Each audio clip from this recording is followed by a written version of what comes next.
मगध देश में महाबल नाम का एक राजा राज्य करता था। उसके महादेवी नाम की बड़ी सुंदर कन्या थी।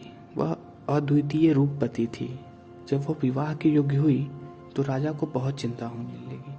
बहुत से राजकुमार आए लेकिन राजकुमारी को कोई पसंद नहीं आया। राजा ने सोचा जो राजकुमार शक्तिशाली और गुणवान होगा उसी से राजा का विवाह होगा। एक दिन एक राजकुमार राजदरबार में आया और बोला, मैं राजकुमारी का हाथ मांगने आया हूँ। राजा ने कहा, मैं अपनी लड़की उसे दूंगा जिसमें सब गुण होंगे।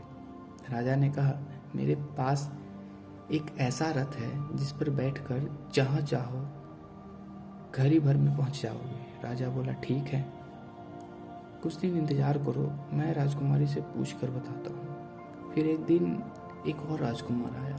उसने कहा, मैं त्रिकालदर्शी हूँ, मैं भूत, वर्तमान और भविष्य तीनों की बातें बता सकता हूँ। राजा ने उसे भी इंतजार करने को कहा। कुछ दिन बाद एक और राजकुमार आया। जब राजा ने उससे पूछा कि आप में क्या गुण है, तब उसने कहा, मैं धनुर्विद्या में निपुण हूँ, धनुष चलाने में मेरा कोई मुकाबला नहीं कर सकता।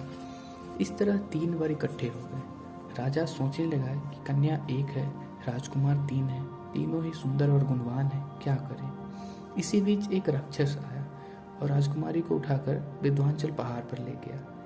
तीनों वीर जो त्रिकालदर्शी था, राजा ने उससे पूछा तो उसने बता दिया कि एक राजा राजकुमारी को उड़ा ले गया है और वह विंध्याचल पहाड़ पर है। दूसरे ने कहा, मेरे रथ पर बैठ चलो, जरा सी देर में पहुंच जाओगे। तीसरा बोला, मैं शब्दवेदी तीर चलाना जानता हूँ, राक्षस को मार गिराऊंगा। वे सब रथ पर चढ़कर विंध्याचल पहुंचे और राक्षस को मारकर राजकुमारी को बचा लिए।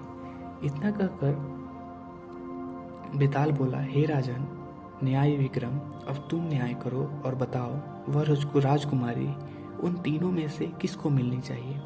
राजा ने कहा, जिसने राक्षस को मारा उसको मिलनी चाहिए, क्योंकि असली वीरता तो उसने दिखाई, बाकी तो सिर्फ मदद की। राजा का इतना कहना था कि बेताल फिर पेड़ पर जा लटका और राजा उसे लेकर आया तो रास्ते में भी बेताल ने फिर एक कहानी सुनाई।